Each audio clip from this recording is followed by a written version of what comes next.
guys, today mag-aadobo tayo ng sitaw. So, hindi na natin siya ikigisa. Lalagyan ko na yung bawang. Sibuyas.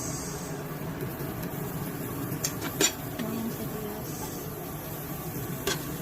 Ayan, ilalagyan na natin yung sitaw. Lalagyan natin ng paminta.